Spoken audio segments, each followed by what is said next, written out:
여러분, 웨이크메이크 심리스 파운데이션 앤 쿠션, 요즘 뷰티계에서 가장 말 많은 제품이에요. 극찬과 극악평이 동시에 쏟아지는 이 제품, 과연 진실은 뭘까요? 극찬평엔 이런 후기들이 있었어요. 모공 커버가 잘 된다는 말이 뭔지 알겠어요. 모공이 싹 메꿔지고 프라이머 없이도 나비조 모공이 싹 가려져요. 결자국도 없고 깔끔하게 발림. 반대로 이런 얘기도 있었죠. 제형은 얇은데 색이 둥둥 떠요. 10대 일진 언니들처럼 보인다는 느낌이 들었어요. 커버력 약한 건 그렇다 쳐도 두세 시간만 지나면 뜨고 갈라져요. 바른 날 저녁에 얼굴 좁쌀 폭발했어요. 각질 부각도 심했고요. 이 정도면 정말 호불호 끝판왕 아닌가요? 그래서 제가 파데랑 쿠션을 나눠 바르고 며칠 동안 써봤습니다. 성분까지 쫙 분석했으니까요. 끝까지 봐주세요. 나다울 때 가장 빛나는 순간, 본연의 결을 위한 뷰티 에클라입니다. 요즘 진짜 화제의 쿠션이잖아요. 190만 뷰티 유튜버 조효진님과의 공동개발, 4월 1일 출시일과 동시에 유명 뷰티 유튜버들이 한꺼번에 극찬. 저도 그래서 정말 궁금했어요. 근데 올리브영 후기에는 벌써부터 제법 악평이 많더라고요. 그냥 무난해요도 아니고 진짜 인생템이다 라는 극찬과 절대 다시는 안 써요 악평이 같이 있는 제품. 그래서 더 궁금했습니다. 제가 직접 왼쪽엔 파운데이션, 오른쪽엔 쿠션을 바르고 며칠 동안 써보면서 성분 분석까지 해봤더니 그 이유를 알겠더라고요. 일단 색상부터 가보도록 할게요. 팔뚝에 총 8개의 제품을 비교해봤고요. 첫 번째는 VDL 파데 A015예요. 이건 17호 정도고요. 두 번째는 지베르니 밀착 파운데이션 17호예요. 세 번째는 에스쁘아 비글로우 21호인데요. 이건 제가 밝게 나왔다고 생각했던 컬러였어요. 네 번째가 바로 웨이크메이크 심리스 파데 21호 엔바닐라예요. 에스쁘아 비글로우만큼 밝은데 쨍하고 살짝 더 채도감이 있는 느낌이에요. 다섯 번째 바로 옆이 웨이크메이크 심리스 쿠션 21호 P 로지 핑크 베이스 색상이었어요. 심리스 파데보다 더 밝고 튀어요. 진짜 8개 중에서 가장 확 밝은 느낌이었어요. 그 다음이 VDL 쿠션 A025, 제가 생각하는 찐 21호 느낌이고요. 그 옆이 바닐라코 화이트 쿠션 19호예요. 밝은 편인데요. 옐로우기가 돌아서 홍조가 잘 가려질 수 있었어요. 마지막이 정샘물 페어라이트 19호인데요. 이게 가장 어두웠어요. 그래서 사실 커버력이 가장 좋은 쿠션이죠. 요약하면 웨이크메이크 심리스 파운데이션과 쿠션은 모두 21호 기준으로 밝게 나왔어요. 제 느낌은 거의 한 17호 톤 정도? 그래서 평소보다 한 톤 어둡게 선택하셔도 될 것 같아요. 먼저 질감부터 말씀드릴게요. 겉보기에는 세미 매트인데 보통 매트 파데처럼 파우더리하고 퍽퍽하진 않아요. 약간 실키한 프라이머처럼 얼굴에 딱 붙어요. 문제는요, 많이 바르면 이 제형들끼리 뭔가 서로 막 엉겨붙는 듯한 느낌이 들어요. 제가 처음엔 기초 루틴도 그냥 하던 대로 하고 얇게 바르지도 않고 하고 막 발랐더니 출근길에 정말 깜짝 놀랐어요. 특히 요철이나 모공 있는 부분은 제형이 떠서 정말 고무철흙처럼 엉긴 피부 표현이 되더라고요. 피부가 숨을 못 쉬는 느낌 겪어본 분들은 아시죠? 그래서 그 다음날은 제가 아는 가장 화잘먹 루틴인데 그 다음 베이스가 밀리지 않는 꿀조합으로 기초 정말 탄탄하게 촉촉하게 바르고 스파츌러 브러쉬로 정말 얇게 한 겹 올리고 또 얇게 한 겹 이런 식으로 올렸어요. 이 제품에 이 스파츌러 브러쉬를 준 이유가 있었어요. 이건 얇게 올릴수록 예쁘게 올라가요. 쿠션도 마찬가지였어요. 스펀지가 누르면 눌릴수록 많이 묻어나오는 제형이거든요. 그런데 손에 힘을 빼고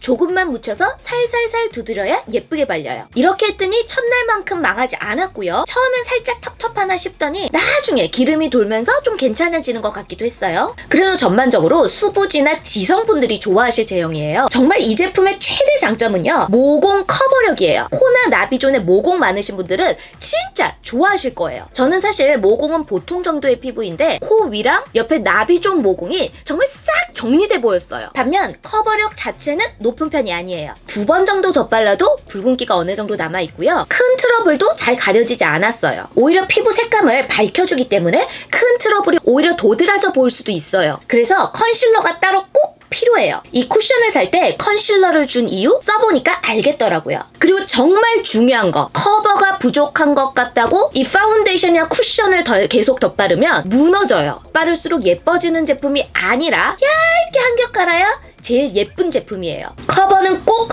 컨실러로 해주세요. 메이크업을 다 끝내고 보면 파운데이션 바른 쪽은 좀 더 매끈하고 커버감이 있고요. 쿠션 바른 쪽은 홍조가 비치면서 더 화사해요. 아마 옐로우 베이스와 핑크 베이스의 차이인 것 같아요. 그런데 전체적으로 심리스가 밝다고 했잖아요. 화면상으로는 예뻐 보일 수 있는데 둘 다 21호임에도 불구하고 목이랑 색깔 차이가 꽤 나는 편이라서 좀 부자연스럽더라고요. 그래서 목까지 파데를 발라주셔야 전체적으로 더 예쁘게 표현할 수 있어요. 전체적인 피부 표현은 틱톡에 나오는 중국 메이크업 모델들처럼 화사하고 뽀얀 상아빛, 인형 같은 느낌인데요. 실제로 보면 조금 인위적으로 보일 수도 있어요. 출퇴근할 때 회사 출근용으로 쓰기보다는 이렇게 화면빨을 받아야 된다거나 사진, 영상 촬영할 때 정말 더 예쁘게 나올 쿠션이었어요. 제가 느꼈던 그 막 씌워진 것 같은 느낌, 정확히 뭐 때문에 그랬는지 궁금해서 제가 성분을 찾아봤어요. 이렇게 성분표를 보시면요. 정제수 다음으로 티타늄 디옥사이드가 들어있어요. 이건 대표적인 물리적 자외선 차단제인데요. 피부 위에 물리적인 막을 만들어서 자외선을 반사시켜줘요. 하지만 단점도 명확하죠. 입자크기가 크고 흰색이라 백탁 현상이 생기고 피부 위에서 물리적으로 수분 증발을 막으면서 속당김, 건조, 각질 부각을 유발할 수도 있어요. 그 다음에 연달아 들어간 게 사이클로펜타실록세인과 다이메티콘인데요. 이 둘은 모두 실리콘 오일 계열 성분이에요. 이 사이클로펜타실록세인은 휘발성이 높고 가벼운 오일로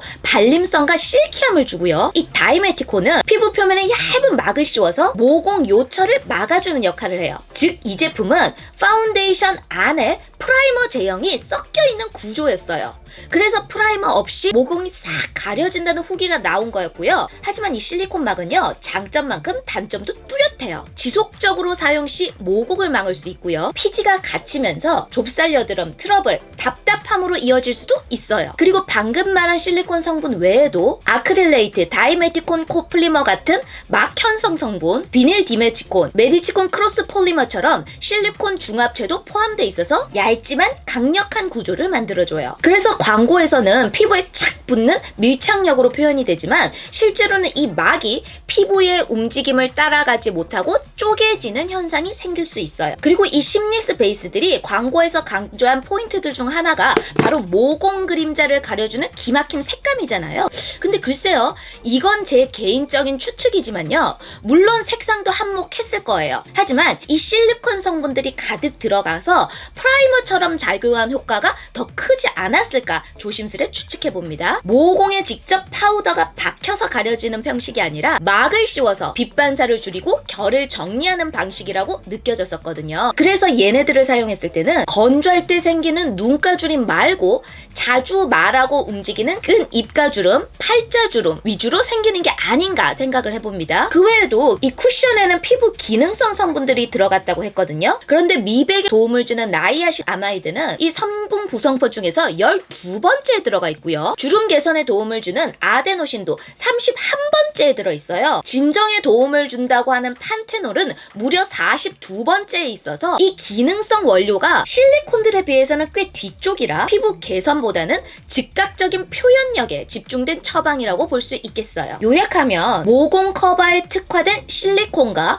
무기자차 조합으로 이루어져 있어서 처음 메이크업을 올렸을 때는 예쁘게 표현이 될 수 있지만 장시간 사용 시 피부가 답답하거나 무너질 수도 있는 구조였어요. 초반엔 정말 예쁜데 시간이 지날수록 이 움직일 때마다 막이 부서지면서 생기는 주름김, 요철 부각, 피부결 무너짐이 확 체감이 될 수도 있어서 이 성분 조합은 피부 타입에 따라서 호불호가 강할 수밖에 없겠더라고요. 세미 매트인데도 시간이 지나면서 전 유분이 살짝 돌았어요. 개인적으로 저는 유분이 돌면서 약간 무너지는 게 오히려 더 자연스럽게 느껴졌어요. 다크닝은 반톤 정도만 살짝 있었고요. 이 제품은 처음 바를 때 워낙 밝고 화사하게 올라가는 편이라서 시간이 지나서 다크닝이 와도 여전히 화사한 느낌이 있는 게 장점이에요. 그래서 이날 실제로 오후 늦게 제 회사 동료들이 오늘 왜 이렇게 피부가 화사해 보여? 라는 얘기를 들었고요. 문제는 수정 화장이에요. 닦아내고 다시 바르면 처음처럼 발라지는데요. 그 위에 덧발랐을 때 막이 밀리는 듯한 자국이 생겼어요. 그 밑에 고정되었던 실리콘 막 위에 올라오면서 기존 제형이 밀린다는 느낌? 그래서 개인적으로 저는 이 제품은 수정용으로는 비추해요. 그래서 마지막으로 에클라 너는 살 것 같아? 라고 물으신다면요.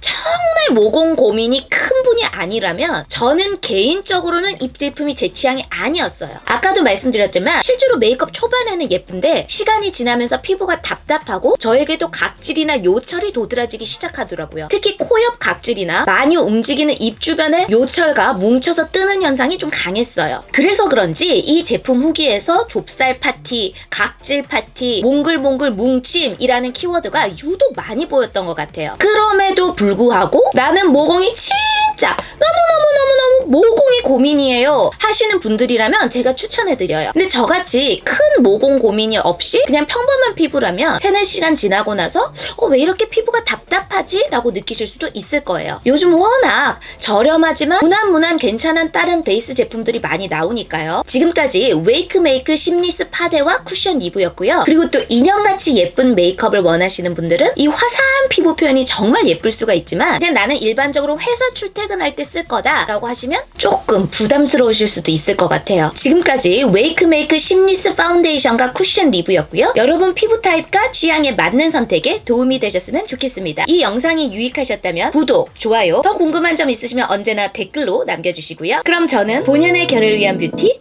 에클레였습니다. 다음 영상에서 또 만나요.